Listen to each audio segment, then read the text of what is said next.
우리 함께 우리 보좌 앞에 모였네 찬송 드리겠습니다.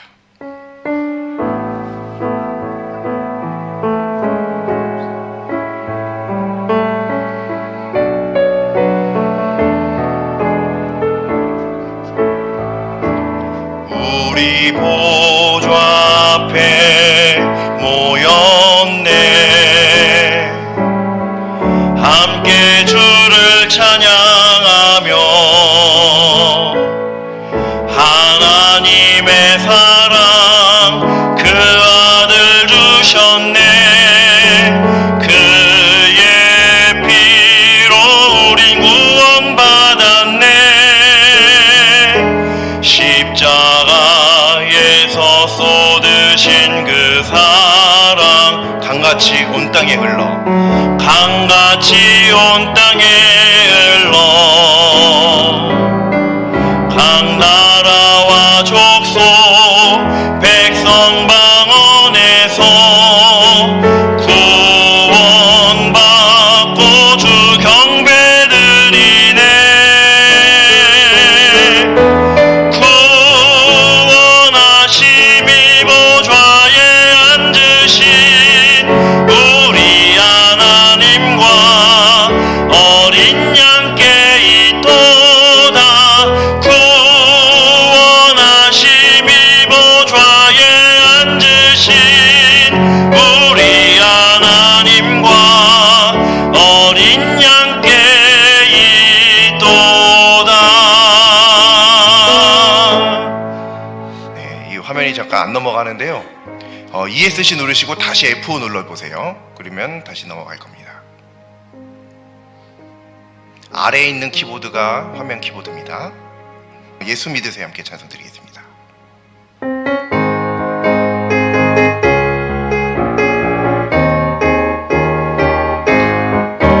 당신은 지금 어디로 가나요? 발걸음 무겁게 이 세상 어디 쉴 곳 있나요? 머물 곳 있나요? 예수 안에는 안식이 있어요 평안이 넘쳐요 십자가 보혈 믿는 자마다 구원을 받아요 예수 믿으세요 예수 믿으세요 예수 믿으세요 예수 믿으세요 예수 믿으세요 당신은 오늘 누굴 만났나요? 위로받았나요? 이 세상 누가 나를 대신하여 목숨 버렸나요? 고통에 멍에 벗어버리세요 예수 이름으로 마음 문 열고 주님 맞으세요 기쁨이 넘쳐요 예수 믿으세요 예수 믿으세요 예수 믿으세요 예수 믿으세요 예수를 믿고 새롭게 되니 기쁨이 넘쳐요 어둠 걷히고 새날이 되니 행복이 넘쳐요 이전에 없던 평안을 얻으니 찬송이 넘쳐요 샘솟는 기쁨 전해주어요 예수 이름으로 예수 믿으세요 예수 믿으세요 예수 믿으세요 예수 믿으세요 한 번 더 찬양합니다 예수 믿으세요 예수 믿으세요 예수 믿으세요 예수 믿으세요 아멘. 나는 전능하신 아버지 하나님 천지의 창조주를 믿습니다. 나는 그의 유일하신 아들 우리 주 예수 그리스도를 믿습니다. 그는 성령으로 잉태되어 동정녀 마리아에게서 나시고 본디오 빌라도에게 고난을 받아 십자가에 못 박혀 죽으시고 장사된 지 사흘 만에 죽은 자 가운데서 다시 살아나셨으며 하늘에 오르시어 전능하신 아버지 하나님 우편에 앉아 계시다가 거기로부터 살아있는 자와 죽은 자를 심판하러 오십니다. 나는 성령을 믿으며 거룩한 공교회와 성도의 교제와 죄를 용서받는 것과 몸의 부활과 영생을 믿습니다. 아멘.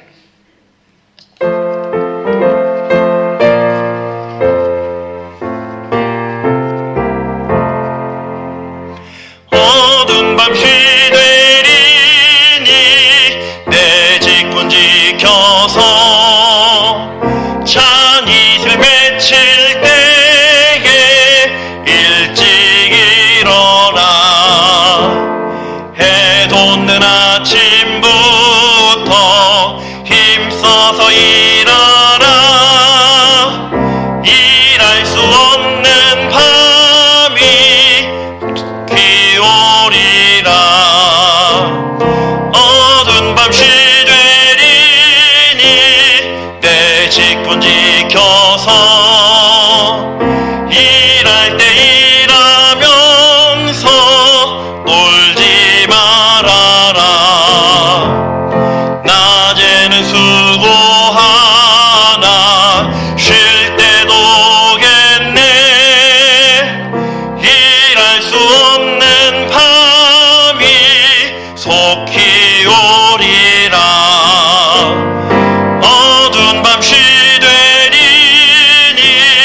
내 직분 지켜서 지는 해 비낀 곁에 힘써 일하고 그 빛이 닿아여서 어둡게 되어도 할 수만 있는 대로 힘써 일하라. 아멘. 오늘 하나님 말씀 함께 보시겠습니다. 오늘 하나님 말씀은 구약 성경 1장 5절부터 9절까지 말씀입니다. 구약 성경 레위기 1장 5절부터 9절까지 말씀입니다. 제가 가진 성경으로는 147쪽에 있습니다. 구약 성경 147쪽 레위기 1장 5절부터 9절까지 말씀입니다. 합독하시겠습니다. 그는 여호와 앞에서 그 송아지를 잡을 것이요 아론의 자손 제사장들은 그 피를 가져다가 회막문 앞 제단 사방에 뿌릴 것이며 그는 또 그 번제물의 가죽을 벗기고 각을 뜰 것이요 제사장 아론의 자손들은 제단 위에 불을 붙이고 불 위에 나무를 버려놓고 아론의 자손 제사장들은 그 뜬 각과 머리와 기름을 제단 위에 불 위에 있는 나무에 버려놓을 것이며 그 내장과 정강이를 물로 씻을 것이요 제사장은 그 전부를 제단 위에서 불살라 번제를 드릴지니 이는 화제라 여호와께 향기로운 냄새니라. 아멘. 아로마 테라피라고 하는 치료 요법이 있습니다. 향기 요법이라고도 하는데 식물의 향과 약효를 이용해서 몸과 마음의 균형을 회복시켜 인체의 항상성 유지를 목표로 하는 자연 요법입니다. 이것을 이제 어렵게 설명했지만 쉽게 말하면 향으로 사람을 치료할 수 있다라는 얘기입니다. 이렇듯 향은 사람에게 매우 큰 영향을 줄 수 있습니다. 그런데 오늘 말씀을 보면 하나님께서 마치 이렇게 아로마 테라피를 하시는 것과 같은 모습을 오늘 말씀을 통해서 볼 수 있습니다.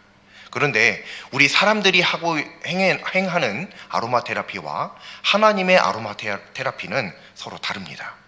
무엇이 어떻게 다른지 또 하나님의 이 아로마 테라피가 그리스도인에게 어떤 의미인지 깨닫는 시간이 되기를 소망합니다. 저번 주 하나님 말씀은 하나님께 제사 드리고자 하는 사람은 집에서 기른 짐승을 가지고 흠 없는 짐승을 가지고 회막으로 와서 제물의 머리에 안수하는 것까지가 말씀입니다. 오늘은 그 안수가 끝난 후 이후에 대한 말씀이죠. 5절 말씀을 보면 제사 드리고자 하는 사람이 수송아지를 하나님 앞으로 끌고 와라, 그렇게 나와 있고요. 또 이제 잡으라고 말씀이 나와 있습니다. 잡으라는 얘기는 죽이라는 얘기죠. 그리고 6절 말씀을 보면 제사 드리고자 하는 사람이 번제물의 가죽을 벗기고 또 그 이후에 각을 뜰 것이다, 각을 떠야 한다라는 말씀이 있습니다. 그리고 9절 말씀을 보면 하나님께서 모든 것들을 다 불살라 하나님 앞에 화제로 제사를 드리라라고 말씀하고 계십니다. 그런데 이 마지막 부분에 보면 번제물이 불살라질 때 발생하는 냄새를 여호와께 향기로운 냄새라고 표현하고 있습니다.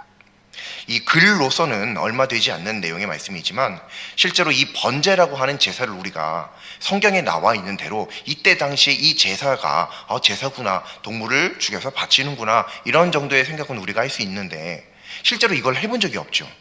이게 얼마나 어려운 건지, 이 번제를 드리는데 어떤 절차가 있는지, 이런 부분들을 우리는 그냥 상상만 하고 생각만 할 뿐 실제로 할 때는 그 세부적인 활동이나 행동이나 이런 것들이 뭐가 있는지 우리들은 잘 알지 못합니다. 그래서 이것을 실제로 한번 하는 것처럼, 예를 들면 소를 한 마리 갖다 놓고요, 양을 한 마리 갖다 놓고요. 근데 실제로 이렇게 할 수는 없으니까 모형이라도 갖다 놓고 이 말씀을 한 절씩 한 절씩 읽어보면서 그 말씀 그대로 한번 제사 드리는 예행 연습을 한번 해보시면 굉장히 큰 의미가 있습니다. 그리고 하나님께서 이렇게 말씀해 주신 이 말씀들에 보면 굉장히 자세하게 말씀하셨구나라는 것들을 알 수 있는데, 단순히 그것만이 아니라 성경에 생략된 부분이 굉장히 많이 있다라고 하는 것을 알 수 있습니다. 예를 들면 이 동물을 잡아라 라고 하는데 어떻게 잡아야 되는지를 설명을 하시질 않습니다. 그러니까 예를 들자면 이제 우리가 실제로 이 제사대로 예를 들면 이제 소가 있는데 그 소를 죽여야 돼요. 문제는 소를 죽이는데 성경에는 그냥 잡으라고만 나와 있지 어떻게 죽이라고 어떻게 잡으라고는 안 나와 있으니까 이제 저희들은 고민이 되는 거죠. 실제로 해보면 손이 나가지를 못하는 거예요. 왜냐하면 어디까지 어떻게 잡는 것이 하나님께서 원하시는 방법인지 우리가 알지 못하기 때문이죠. 그래서 많은 부분이 생략되어 있다는 것도 우리가 발견할 수 있습니다. 자, 그런데 하나님께 드릴 제물에 안수한 후에 처음 하는 행동이 뭐냐면, 그 과정이 뭐냐면 잡는 것, 즉 죽이는 건데요. 레위기가 기록된 뒤에 수백 년 뒤에 미드라시, 그리고 미시나, 탈무드, 이런 책들이 기록됩니다.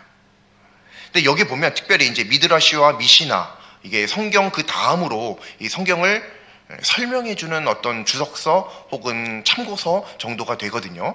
이건 이스라엘의 현대도 랍비들이 많이들 가르치고 있고, 성경을 알기 위해서는 이 책을 같이 공부하는 게 굉장히 유익합니다. 근데 어쨌든 여기에 보면은 하나님께 드리는 번제물을 죽이는 칼의 길이가 얼마인지, 칼을 가는 방법, 그리고 칼로 찔러야 하는 부위, 그런 등등의 내용들이, 정보들이 아주 상세하게 들어 있습니다. 근데 성경에는 다 빠져 있죠. 그러니까 이제 레위기 말씀대로라고만 한다면, 그것들은 어쨌든 성경이 아니니까요. 레위기 말씀대로라고 한다면 그냥 어떤 식으로든 죽이면 돼요. 오늘 말씀은 수송아지를 죽이는 말씀입니다. 따라서 제사를 드리고자 수송아지를 가지고 오면 안수 후에 자기가 직접 수송아지를 잡는 겁니다. 안수를 내가 직접 하는 게 아니라 내가 이제 짐승을 끌고 가면 제사장이 안수하는 것으로 생각하는 경우들이 많은데 그렇지 않습니다. 또 마찬가지로 안수한 다음에 죽여야 되는데 이 제물을 잡는 것, 죽이는 것은 제사장이 대신해 주는 것이 아닙니다. 대신해 주는 누군가가 존재하지 않습니다. 이 제물을 가지고 온, 송아지를 가지고 온 사람이 직접 이 송아지를 죽여야 되는 거죠. 잡아야 되는 겁니다. 그러면 이 수송아지를 가지고 가면 제사장이 칼을 줍니다. 잡아야 되니까, 죽여야 되니까 말이죠. 맨손으로는 안 되니까. 왜냐하면 가죽도 벗겨야 되고 각도 떠야 되고 하니까 말이죠. 당연히 칼을 줍니다. 그럼 그 칼을 가지고 이제 이 송아지를 죽여야 되는데, 동물을 죽일 때 잔인하게 죽이기는 우리가 아무리 마음이 덤덤하고 그럴지라도 또 피가 이제 낭자하게 되니까 말이죠. 좀 별로 좋지 않죠. 그러니까 최대한 이 짐승에게도 고통스럽지 않게 죽여야지 좋죠. 어차피 죽게 되겠지만. 그래서 세 가지 장소를 가르쳐 줍니다. 위치, 부위를 가르쳐 줍니다. 그 부위가 어떤 부위냐면 즉사시킬 수 있는 부위예요. 어디일까요? 세 군데입니다. 사람이 즉사하는 것과 같이 송아지도 심장을 칼로 찌르면 당연히 즉사할 수 있겠죠. 네. 심장, 그리고 미간을 가르쳐 줍니다. 머리도, 사람도 머리를 다치면 즉사할 수 있는 것처럼요. 또 동맥이요, 목에 있는 동맥. 이 세 가지 부위를 가르쳐 줍니다. 그러면 이 제사 드리고자 하는 사람이 자기가 선택하는 거예요. 이 세 가지 장소 중에, 부위 중에서 내가 만만하게 할 수 있는 곳을 고르는 거죠. 어디가 제일 만만할까요? 심장이 만만할까요? 아니면 동맥이 만만할까요? 아니면 미간이 만만할까요? 한번 심장부터 한번 그럼 얘기를 해볼까요? 심장을 고르면요, 칼을 뺏어서 이 긴 꼬챙이를 줍니다. 왜냐하면 소가 이렇게 굉장히 몸집이 크잖아요. 그러니까 심장이 굉장히 안쪽에 있으니까 칼로는 심장에 닿지 않으니 칼로는 못 죽이니까 칼을 뺏어가고 긴 꼬챙이를 줍니다. 긴 꼬챙이를 주면 소를 이제 묶어 놓습니다. 제사장이 묶어 놓으면 이제 이 꼬챙이를 가지고 깊숙이 찔러 넣어야 심장을 정확하게 찌르고 그리고 나서 최대한 고통 없이 소를 죽일 수 있겠죠. 문헌에 의하면 이 심장에서도 우표 정도 크기 정도, 그러니까 우리 한 성인 남성의 엄지손가락 한 마디 정도 되는 정도의 부위를 정확하게 맞춰야만 직사를 한다고 합니다. 그런데 한번 잘 생각을 해보죠. 지금 제사 드리러 온 사람이 누구냐면 일반인입니다. 일반인. 슈퍼에서 장사하던 사람, 신발 팔던 사람, 콩나물 팔던 사람이 하나님 앞에 죄를 지었던 뭔가 필요해서 제사를 드리러 와요. 생전 개미도 못 죽여본 사람이에요. 그런데 송아지를 딱 가지고 왔는데, 아니 이거 대신 죽여주는 줄 알았는데 대신 안 죽여주고 저한테 칼을 주네요. 근데 이 제사를 드리려면 어쨌든 대신 죽여주지 않으니만큼 내가 죽여야 하거든요. 근데 심장을 골랐는데 심장을 내가 정확하게 맞출 수 있을까요? 심장이 어떻게 생겼는지 어디 있는지도 몰라요. 물론 밖에서 제사장이 여기를 정확하게 찔러서 하면은 뭐 된다 이런 얘기는 알려주겠지만 그건 이론이고요. 실제로 해본 적이 없잖아요. 긴 꼬챙이를 가지고 찌릅니다. 심장이 정확하게 맞을까요? 안 맞죠. 왜냐하면 우리들은 숙달된 사람이 아니니까요. 물론 숙달된 사람은 전문적인 어떤 도살꾼이나 뭐 그런 사람들은 정확하게 찔릴 수 있는 어떤 기술이 있겠죠. 그러나 우리 같은 일반인이에요. 그런 사람들도 그 시대에 있었을 거예요. 그러나 극소수죠. 그거는 한 나라에 몇 명 되지도 않을 거예요. 거의 절대 다수가 그런 건 해본 적이 없어요. 그런데 송아지를 끌고 와서 수송아지를 끌고 와가지고 심장을 찌르라는데 못 찌르죠. 그럼 어떻게 해요? 빼갖고 다시 찌르고 다시 찌르고 다시 찌르고. 그러면 손은 이거 왜 이렇게 간지러워 그럴까요? 비명을 지르고 아주 난리를 치겠죠. 그러면 어떻게 되냐면 이 가슴팍이 다 뚫리는 거예요. 뻥하고. 결국 어떻게 해서든지 심장을 찌르든 뭐 과다출혈이든 결국 죽긴 죽겠습니다. 그게 제사의 과정이에요. 심장을 찌를 때요. 자, 그러면요. 이거 너무 잔인한 것 같아요. 그렇죠? 그러면 미간이요. 이제 잘 묶었으니까 미간을 찔러야 되는데 이거는 이제 긴 꼬챙이가 필요 없죠. 칼이면 됩니다. 미간을 찔러서 쪼개야 되는데 그냥 이렇게 톡 갖고 톡 찌르면 소가 죽을까요? 직사를 시켜야 될 정도인데 안 되겠죠? 있는 힘껏 내리 찍어야 됩니다. 손을 있는 데까지 올리고 있는 힘껏 내리쳐서 정확하게 미간을 찍어야 직사할 수 있는 거죠. 자, 일반인이 할 수 있을까요? 이거를 숙달된 사람, 매일같이 그렇게 잡고 수도 없이 반복한 사람은 얼마든지 가능하겠죠. 근데 문제는 그런 사람들은 극소수고요. 거의 절대 다수의 일반인들이 지금 예배드리러 온단 말이죠. 우리 같은 사람들이요. 우리가 가서 예배드려야 되는데 갑자기 미간을 칼로 쪼개라는 거예요. 정확히 찌를 수 있을까요? 못 찌르죠. 한번 내리 찍습니다. 근데 칼이 잘 안 빠지죠. 막 있는 힘껏 어떻게 이렇게 막 해갖고 칼을 뽑아듭니다. 또다시요. 근데 문제는요, 짐승은 사람도 마찬가지지만 한 번 그렇게 찔리면 가만히 있을까요? 제대로 찔리나 보자 이럴까요? 난리를 치겠죠. 난리를 쳐요. 그래서 막 이렇게 고개를 휘젓고 뭐 난리를 칠 겁니다. 그런데 어쨌든 미간을 찔러야 되는 사람은 찔러야 되니까, 또 괴로워하니까 피는 이미 튀고 있고 막 찔릅니다. 결국 어떻게 해요?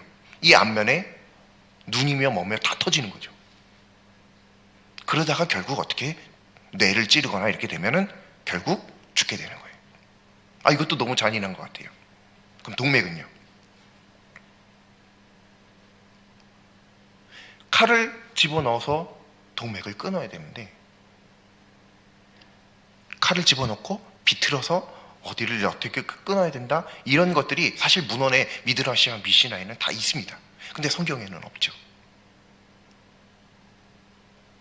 동맥을 끊고, 자, 그러면 가만히 있을까요? 그리고 우리들이 이제 잘 알고 있듯이 생선이나 뭐 고기나 이런 것들 보면, 낚시해 보신 적 있으신가요? 물고기 보면 거의 다 죽어간 것 같은데도 아가미가 이렇게 움직이고 뭐 지느러미가 움직이고 하는 것들을 볼 수 있죠. 그런 것과 같이 동맥이 어딘지 못 찾으니까요, 계속 잘라나가는 거예요. 계속 잘라나가는 거예요. 한 3분의 2 정도까지 잘라나가면 결국 어딘가에선 끊어지니까 죽게 됩니다. 근데 동물은 때때로 그런 상황에서도 한번 일어나기도 한다고 합니다. 그럼 자지러지겠죠. 목에 3분의 2가 덜렁덜렁거리는 동물이 갑자기 막 일어나니까요. 다 죽은 줄 알았는데. 이게 성경에서 말하는, 하나님께서 말씀하시는 수송아지를 잡을 것이요, 5절 말씀입니다. 이게 5절 말씀이에요. 이게 이렇게 굉장히 많이 생략되어 있으니까 우리는 잡는구나, 죽이는구나, 단순히 이렇게만 생각하고 넘어가죠. 이게 잡는 과정이 이렇게 엄청난 과정입니다. 잔인하죠. 피가 낭자하겠죠. 온 몸에 피를 뒤집어 쓰겠죠. 머리는 헝클어지겠죠. 거의 정신 나간 사람처럼 보일 거예요. 주변 사람들이 보기에는요. 다음 과정은 가죽을 벗기는 과정입니다. 이것도 가죽을 벗기는데도 방법이 있습니다. 다. 먼저 뭐 이렇게 발목을 자르고요. 그리고 이렇게 이제 가죽을 이렇게 살짝 엇갈리면 이제 지방층이 나오는데, 그 지방층을 이렇게 조금씩 이렇게 나누면 이렇게 가죽을 뒤집었을 때 쭉 벗겨진다라고 해요. 이론은 알죠. 근데 이게 쉽게 될까요? 우리가 흔히 생각하는 옛날에 개구리 가죽 벗기는 것, 뱀 가죽 벗기는 것, 그 정도가 아닙니다. 소의 가죽 아시잖아요. 얼마나 질기고 단단한지요. 염소, 양 가죽, 그게 쉽게 안 벗겨집니다. 안 벗겨지니까 어떻게 하죠? 힘으로 하는데 안 벗겨지니까 어떻게 해요? 발로 밟고 막 뜯는 거죠. 이제 발로 밟고. 옆에서 보기에는 어떻겠어요? 정신 나간 사람처럼 보이겠죠. 잔인할 수밖에 없겠죠. 그게 하나님께서 말씀하시는 6절 말씀, 그는 또 그 번제물에 가죽을 벗기고, 이 말씀입니다. 가죽을 벗긴 다음에 그 다음은요, 각을 떠야죠. 각을 뜨다라는 얘기는 마디마디를 나누는, 분리하는 그러한 작업입니다. 이미 이 말만으로, 마디마디 나누는 것만으로도 우리는 굉장히 잔인함을 알 수 있는데요. 이것도 미드러시와 미시나에 보면 어디부터 어디까지 나눠야 되고 뭐 이런 것들이 있습니다. 또 이에 대해서도 현재 이스라엘 랍비들 사이에서는 이제 여기서부터는 여기는 된다, 여기서부터는 필요 없다, 뭐 이렇게 논쟁이 있는 그런 부분들도 있고요 합니다. 어쨌든 여기에 보면은 그냥 각을 뜰 것이요 나왔습니다. 각을 뜬입니다. 앞다리를 잘라내고요, 뒷다리를 잘라내고요, 꼬리도 나누고요, 뭐 척추와 갈비를 하나로 볼 것인가 아니면 이걸 따로따로 볼 것인가, 요거는 현재 랍비들 사이에서도 좀 논쟁이 있습니다. 어쨌든 이걸 뭐 나눈다고 한들 나누든 안 나누든 한번 해보고요. 그 다음 맨 마지막으로 목이요. 목을 잘라야 되는데 목이 잘라질까요? 잘 드는 칼 뭐가 있죠? 장미칼, 뭐 쌍둥이 칼, 뭐 이런 거 있죠. 집에 혹시 그런 거 하나씩 가지고 계신가요? 굉장히 잘 들죠. 저는 한 번도 못 봐서 모르겠는데 굉장히 잘 든다고 합니다. 주부들 사이에 엄청나게 인기가 많은데 그걸로 자른다고 목이 잘라질까요? 뼈인데요. 안 잘라집니다. 그래서 제사장이 갖다 주는 게 있습니다. 그게 뭐냐면 손도끼예요. 손도끼를 가지고 때리는 거예요. 막 치는 거예요. 분리될 때까지. 피는 아까부터 튀고 있었습니다. 뭐가 튈까요? 이제 뼈에 파편이 튀고 말간 척수가 튀고 난리가 나겠죠. 지금 이 장소가 어디냐? 회막입니다. 지금 이게 뭐 하는 거냐? 제사 드리는 겁니다. 이게 제사의 장면이에요. 이게 제사입니다. 우리가 제사 굉장히 거룩하고 깨끗하고 하나님께서 받으시기에 굉장히 좋은 뭔가 어떤 성결한 뭔가를 우리가 그냥 막연하게 생각하고 있는데 성경을 잘 보시면 굉장히 잔인한 것을 우리가 알 수 있습니다. 물론 지금 여기에는 그런 세부적인 내용들이 없기 때문에 우리가 잘 모르고 넘어갈 수도 있는데 그러니까 우리가 실제로 한번 해보는 거죠. 예행 연습을 해보는 거예요. 이 말씀대로요. 잡아 죽이라는데 어떤 식으로 죽일까요? 어떤 식으로든 죽이는 방법은 굉장히 잔인할 수밖에 없어요. 또 피가 나와야 되니까 말이죠.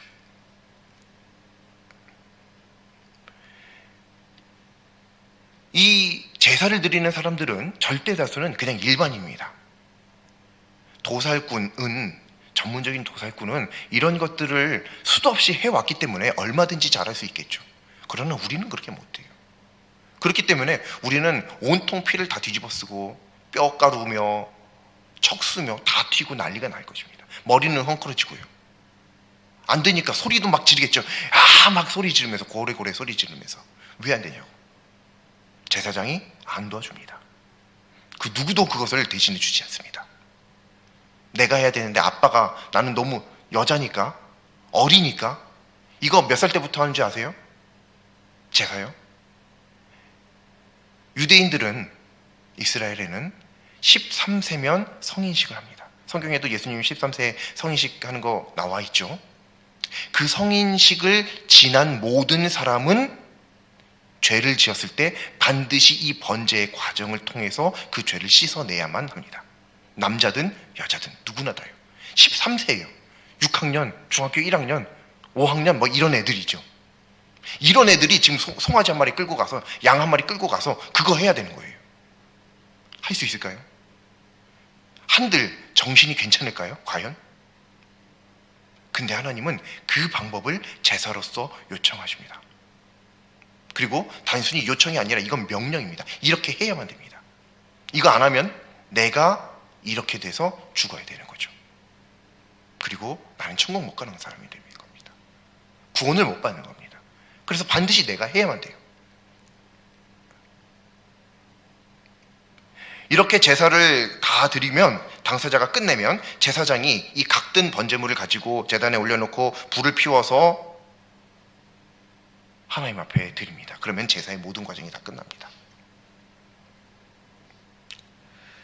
그런데 여기서 도저히 사람으로서 이해할 수 없는 성경 말씀이 등장하죠. 그게 바로 9절 말씀 마지막 부분입니다. 번제를 태울 때 발생하는 냄새가 있겠죠. 동물을 태웠으니까요. 짐승을 태웠으니까 그 냄새를 하나님께서는 향기로운 냄새라, 이는 화제라 향기로운 냄새라 라고 하나님께서 분명히 말씀하십니다. 성경에 나오는 제사는 가축을 도살하는 것과 별반 다를 바 없습니다. 결국에는 죽이는 거거든요. 그러니까 가축을 도살, 요즘에 하고 있는 도살과 같은 것입니다. 그런데 딱 한 과정 때문에 이것은 제사로서 의미가 있고, 현재 우리들이 어떤 도살장에서 이렇게 이루어지는 그런 것들은, 축산에서 이루어지는 것들은 그냥 도살이 도축이 되는 것이죠. 뭐 때문일까요? 뭐가 차이가 있을까요? 죽이는 건 똑같습니다. 근데 죽이기 전에 하는 게 있죠. 이게 굉장히 중요한 겁니다. 그리고 죽이기 전이라고 하는 과정이, 이 순서가, 배치가 굉장히 또 중요합니다. 그게 안수하는 거예요. 안수함으로써 죄가 전가되고 흠 없는 제물의 그 흠 없음이 나에게로 전가되고, 그래서 나는 죄로부터 깨끗함 받고 이 짐승은 제물은 대신 죽고 하나님과 나의 관계가 다시 한번 회복되는 것이죠. 이게 제사고 이게 제사의 의미인데, 이 안수가 들어감으로써 단순히 도살 도축이 아니라 이거는 제사가 될 수 있는 거예요. 따라서 이 안수 이후의 과정은, 이 이후로는 안수가 왜 중요하냐면 죄가 넘어가고 흠없음이 다시 나한테 덮어씌워지고 하는 이것 때문에 중요한 건데, 안수라고 하는 그 행위 자체가 중요한 게 아니라요, 그것이 가진 의미, 상징성이 중요한 건데, 이 안수를 통해서 그 이후에 발생하는 모든 과정은 하나님 보시기에 내 죄가 이미 넘어갔기 때문에 더 이상, 그 다음에 이제 죽는 거죠. 결국에는 뭐 각을 뜨든 뭐 하든 그냥 세부적인 내용들이고 결국엔 죽는 겁니다. 그 죽는 게 하나님 앞에서는 이후에, 안수 이후에 소가 죽는 게 아니라 죄가 죽는 겁니다. 안수했으니까 죄가 넘어갔잖아요. 그리고 흠 없으면 나에게 넘어왔잖아요. 그 다음부터는 소가 죽는 게 아니에요. 그 다음부터는 양이 죽는 게 아닙니다. 이 안수 이후에는 소가 죽는 게 아니에요. 양이 죽는 게 아니에요. 염소가 죽는 게 아니에요. 하나님 보시기에 이것은 뭐가 죽는 거냐면 죄가 죽는 겁니다. 안수 이후에 무슨 일이 발생한다고요? 죽이는 거예요. 죽이는데 어떻게 죽인다고요? 심장, 동맥을 끊어서, 미간을 찔러서. 죄의 미간이 쪼개지고, 죄의 동맥이 끊어지고, 죄의 심장이 터지고, 죄의 가죽이 벗겨지며 사탄이 각떠짐을 당하는 것이죠. 그러니 하나님께서 그 제사를 보시면서 죄가 죽고 사탄이 죽는 그 놀라운 모습, 정확하게 말하면 죄가 죽는 이 모습을 보면서 하나님께서 기뻐하시지 않을 수가 없는 겁니다. 제사가 이렇게 끔찍한데 하나님께서 이 끔찍한 제사를 명하시고 이것을 기쁘게 받으신다라고 한다고 하는 것은, 우리들에게 있어서 잘 모르는 사람들은, 우리들에게 있어서는 괜찮지만 잘 모르는 사람들에게는 이게 굉장히 잔인한 거거든요. 그런데 실제로 이 과정을 우리들이 한번 잘 생각해 보면 하나님을 믿는 우리라고 할지라도 너무 잔인합니다. 실제로 우리가 지금 이 시대가 아니라 성경 시대에 가서 이것을 실제로 행하라고 그러면 하실 수 있는 분 몇이나 계시겠어요? 아무리 남자라도 하기 어려울걸요? 쉽지 않습니다. 어떻게 살아있는 소, 염소, 특히나 양 죽여보신 적은 없으시죠? 양을 죽였던 사람의 말에 의하면, 저도 배운 것이지만 그 사람 말에 의하면 양을 죽이기 위해서 목에 칼을 집어넣으면 다른 동물들은 아주 발악을 한대요. 근데 양은 푸르르 떨면서 찍소리도 안 내고 죽이는 내 목에 칼을 집어넣은 사람을 한번 딱 쳐다본다 합니다. 그리고 그 죽음을 그냥 받아들인다고 하죠. 그 고난과 그 죽음 앞에서 그것을 순전히 조용히 무덤하게 받아들이신 예수님, 어린 양과 같은 예수님의 모습이 말씀에 기록되어 있잖아요. 마치 그 모습이 떠오를 수밖에 없는 모습인 거죠.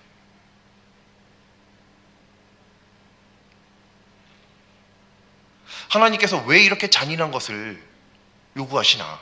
우리는 아무리 그리스도인이지만, 아무리 하나님을 믿지만 좀 너무하시는 거 아닌가 생각할 수 있습니다. 그런데 에스겔 18장 32절 말씀을 보면 하나님께서 악인의 죽음, 죽을 만한 자의 죽음도 내가 기뻐하지 않는다라고 말씀하십니다. 에스겔에서 18장 32절에 나와 있어요. 죽을 만한, 마땅히 죽어야만 되는 그 사람의 죽음도 나는 기뻐하지 않는다. 이게 하나님의 말씀입니다. 우리는 저 사람은 딱 죽었으면 좋겠다, 이런 사람이 있죠. 정말 보고 싶지 않다. 저 사람이 아니라 저 사람의 자녀까지라도 정말 그냥 어떻게 됐으면 좋겠다. 가다가 넘어져갖고 뒤로 넘어져도 코가 깨지고, 앞으로 넘어져도 뒤통수가 깨지고 그랬으면 좋겠다. 그런 사람들 있죠. 우리는 그래요. 그런데 문제는 하나님은 당연히 죽어야만 되는 사람에게도 내가 너는 죽지 않았으면 좋겠다라는 마음을 가지고 계신다라고 하는 거예요. 그래서 그리스도인들은요, 범법자라고 해서, 아무리 악한 사람이라고 해서 그가 마땅한 벌을 받아야 한다라고 쉽게 말하는 것을 조심해야 됩니다. 그리스도인은 예수님의 말씀대로 하나님의 마음을 품고 살아가야 되는 사람들이에요. 사람들을 100만 명 죽였으니, 너무 많이 죽였으니까, 너도 그렇게 잔인하게 죽였으니 너도 죽어야 돼. 사형시켜라. 막 인터넷에 막 올리고 막 그런 사람들이 있죠. 그리스도인들 중에 그런 사람들이 얼마나 많은지 몰라요. 근데 성경을 잘 모르는 거죠. 하나님이 어떤 분이신지 모르는 거예요. 하나님은 그 사람도 죽는 것을 원치 않으십니다. 그렇다면 그리스도인은 어떻게 해야 되겠어요? 그 사람도 품을 수 있어야 돼요. 문제는 안 품어지죠. 그게 뭐냐면 내가 그만큼 부족한 거예요. 즉, 그 사람을 보면서 그 사람이 얼마나 악한가만 바라볼 게 아니라 그 악함 때문에 내가 그 사람을 사랑하지 못하는 이 나의 연약함과 부족함, 나의 이 한계성을 하나님 앞에 절실하게 깨닫고 나아가야 된다라고 하는 거죠. 왜 우리들 주변에 그렇게 악한 사람들 하나님께서 그냥 내버려 두실까요? 그들이 살리고 싶어서 그러신다. 물론 그것도 맞습니다만 그것만이 전부가 아닙니다. 그들을 바라보는 내가 하나님 앞에서 그들을 사랑하는 데까지 이르게 하시고자 하는 하나님의 기회를 끊임없이 우리들에게 주고 계신다라고 하는 거예요. 그런데 우리는 맨날 나쁜 사람이니까 죽어야 돼. 사형시켜라. 저런 놈은 죽어야 돼. 대통령 너무 쉽게 욕하죠. 우리는 국회의원들 너무 쉽게 욕하죠. 성경에 보면 그 사람들 너무 그렇게 쉽게 욕하면 안 된다고 분명히 기록되어 있습니다. 그들의 그 권세가 누구로부터 주어졌는가 성경에는 분명히 기록되어져 있어요. 물론 당연히 악한 사람을 선하다라고 말할 수는 없어요. 당연히 그건 안 되죠. 하지만 그들을 쉽게 우리들의 입술로 정죄하는 것은 전혀 성경적이지 못합니다. 그런 하나님께서 이 제사는 어떻게 이렇게 짐승이니까요, 소니까 양이니까 사람이 아니니까 좀 잔인하게 죽여도 된다? 혹시 이걸까요?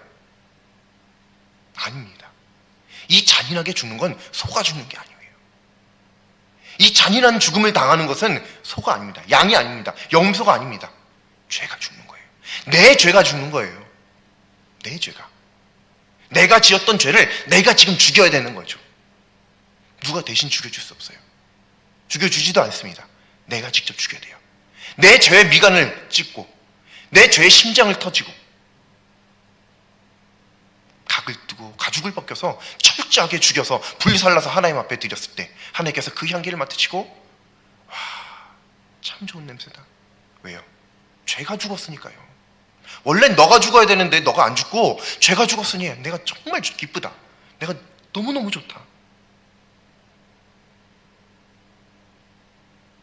일종의 하나님의 개인 잔치가 벌어지는 거예요. 제사가 벌어질 때, 내가 제사를 행할 때. 근데 이 제사가 뭐예요? 오늘날 예배잖아요. 예배 때는 무슨 일이 발생해야 되는 거예요? 그래서 내가 죽어져야 되고 내 죄가 죽어져야 됩니다. 즉 예배를 통해서 내 죄가 회개되지 않고 변화되지 않고 하는 것은 그 예배가 아니었음을 명백하게 증명하는 것이 됩니다. 우리 매일같이 예배 드리고 너무 예배 왜 이렇게 많냐 뭐 이렇게도 생각하고 그러는데 그래도 어찌 됐든 끊임없이 예배 나오시죠. 근데 그 예배가 아닙니다. 지금 이 예배가 아닐 수 있어요. 내 죄가 깨달아져야 됩니다.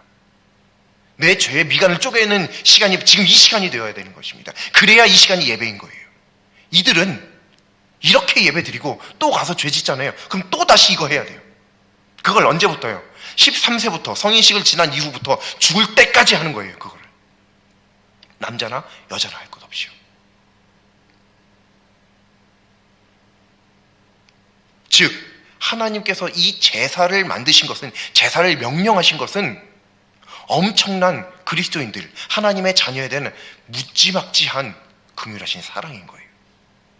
이건 사랑입니다. 제사가 잔인할수록 하나님의 사랑이 더욱더 돋보이는 것입니다. 왜요? 그렇게 죄가 죽는 것이고 그렇게 해서 내가 사는 것이니까요. 그리고 이 사순절을 지나는 우리들은 예수님을 믿음으로써 예수님의 미간을 쪼갠 사람들입니다. 예수님의 동맥을 끊은 사람들이고 예수님의 심장을 찔른 사람들입니다. 우리가 그런 사람들이에요. 하나님은 이만큼 죄를 싫어하십니다. 우리는 종종 이렇게 얘기합니다. 이 죄는 큰 죄고 저 죄는 작은 죄. 이 죄는 많은 죄고 이 죄는 적은 죄. 이 죄는 심각한 죄고 이 죄는 조금 덜한 죄. 이게 사람으로서는 충분히 그렇게 이야기할 수 있는 여지가 있을 수 있겠습니다. 그러나 하나님 앞에서는 그냥 죄는 죄예요. 그 죄는 아무리 작은 죄, 100원을 훔쳐도 이렇게 제사를 드려야 해결할 수 있고요, 1억을 훔쳐도 이렇게 제사를 드려야 해결할 수 있습니다. 사람을 죽여도 이 제사를 통해서만 그 죄를 해결할 수 있고, 지나가다가 사람의, 예를 들면 만약에 어깨를 한번 툭 친 거, 이것도 죄라고 친다면 그것으로도 그 죄를 해결하는 것도 이렇게 번제를 드려야만 죄를 해결할 수 있는 것입니다. 하나님 앞에서는 큰 죄 작은 죄 없습니다. 더한 죄 덜한 죄 이런 거 없습니다. 하나님 앞에서는 죄면 끝입니다. 죄면 그거는 회개해야 되는 것이고 제사 드려야 하는 것이고 용서받아야 되는 것입니다. 하나님께서 매우 싫어하시는 것이죠. 물론 우리들의 앞에는 언제나 이 죄의 유혹이 도사리고 있습니다. 하지만 그럴 때마다 오늘 이 하나님의 말씀을 기억하면서 우리도 하나님께서 죄를 이만큼 미워하실 정도라고 한다면, 그렇게 잔인한 제사를 명령하심으로 죄를 해결해야만 하겠다라고 생각하실 정도라고 한다면 우리도 죄를 극심하게 미워해야 되는 것이죠. 아무리 작은 죄라도 우리는 미워해야 됩니다. 아무리 작은 죄라도, 아무리 사소한 잘못이라고 할지라도 우리는 그 죄를 멀리 해야만 하는 것입니다. 절대로 타협해서는 안 됩니다. 한순간도 안 되고 한 번도 안 되는 거예요. 죄는 그만큼 무서운 것이고 그만큼 잔인한 것이고 그만큼 하나님께서 싫어하시는 겁니다. 오늘 이 말씀을 기억하면서 우리들에게 늘 끊임없이 다가오는 이 죄에 대한 유혹 말이죠, 도사리고 있는 이 사자와 같은 이 죄의 유혹을 우리는 미워하고 싫어하고 멀리 해야 할 줄로 믿습니다. 그래서 우리는 하나님께서 이 정도로 싫어하시는 죄에 빠지지 않을 수 있도록, 특별히 우리가 사순절이라고 하는 이 놀라운 기간을 보내고 있는데, 내가 한 번 죄를 지면 오늘도 나는 예수님을 죽이는 삶을 살았구나, 하나님을 믿는 삶이 아니에요, 오늘도 나는 예수님 죽이는 삶을 사는 거예요. 그 삶을 우리가 기억했으면 좋겠습니다. 앞으로 사순절은 조금 더 많이 남아 있습니다.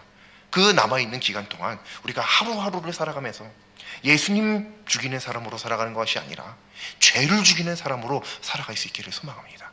그래서 오늘 말씀의 제목이 죄의 죽음입니다. 죄가 뭐 죽을 게 더 있나? 라고 생각할 수 있죠? 아닙니다. 죄도 죽여야 됩니다. 죄도 죽여야 됩니다. 죄를 죽이지 않으면 내가 죽는 겁니다. 더 이상 예수님을 죽이는 삶, 물론 당연히 예수님을 죽여야만 우리는 되는 삶이기는 합니다만, 이 양쪽에 약간 다른 의미를 가지고 있습니다. 예수님을 죽이기도 해야 되고요, 예수님을 죽이면 안 되죠. 이제는 또 그런 삶을 우리가 살아가는 사순절의 삶을 우리가 살아갈 수 있기를 간절히 소망합니다. 제사가 얼마나 잔인하고 끔찍한 것인지 오늘 말씀뿐만 아니라 이 뒤에 가면 번제, 소제, 화목제, 속건제, 속죄제 이런 이 제사에 대한 내용들이 또 나오거든요. 레위기 보시면 앞에도 한번 나오고 뒤에 6장, 7장, 8장 이렇게 넘어가면 또 한 번 또 나옵니다. 반복해서 똑같은 비슷한 내용이 2번씩이나 나오거든요. 그만큼 중요한 내용인 거예요. 이 말씀들을 우리가 한 번씩 돌아보시면서, 아, 내가 이만한 사랑을 받았구나. 아, 하나님께서 이렇게 죄를 싫어하시는구나. 아, 내가 죄를 얼마나 쉽게 생각했었는지, 야, 내가 너무나도 잘못했구나. 이런 것들을 깨닫고 돌이키는 삶을 살아가는 우리 모두가 될 수 있기를 간절히 소망합니다. 기도드리겠습니다. 어떠한 때라도, 어떠한 죄라도 용서해 주시는 하나님, 하나님의 그 크신 사랑이 얼마나 놀랍고 감사한지요. 늘 죄의 유혹이 도사리는 가운데 연약한 자이지만 오늘 하나님의 말씀을 늘 기억하면서 죄를 싫어하고 죄에 빠지지 않도록 지켜주옵소서. 두렵고 떨림으로 하나님을 붙드는 삶을 살아가게 하여 주시옵소서. 예수님의 이름으로 기도합니다. 아멘. 524장 찬송드리겠습니다.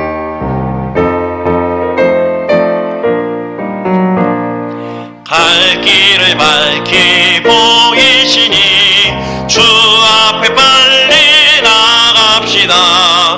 우리를 찾는 구주 예수 고도라 하시네. 죄악 벗은 우리 영혼은 기뻐 뛰며 주를 보겠네. 하늘에 계신 주 예수를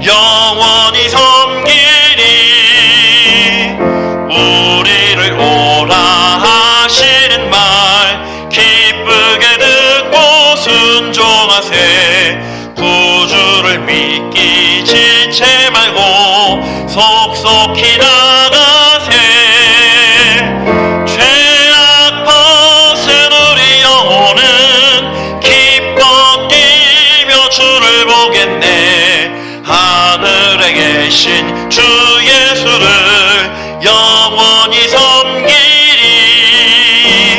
주 오늘 여기 계시오니 다 와서 주의 말씀 듣세 듣기도 하며 생각하니 참 진리시로다 죄악 벗은 우리 영혼은 기뻐 뛰며 주를 보겠네 하늘에 계신 주 예수를 영원히 섬기리 하늘에 계신 우리 아버지, 아버지의 이름을 거룩하게 하시며 아버지의 나라가 오게 하시며 아버지의 뜻이 하늘에서와 같이 땅에서도 이루어지게 하소서.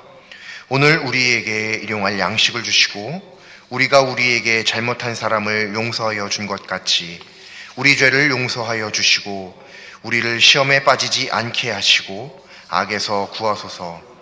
나라와 권능과 영광이 영원히 아버지의 것입니다. 아멘.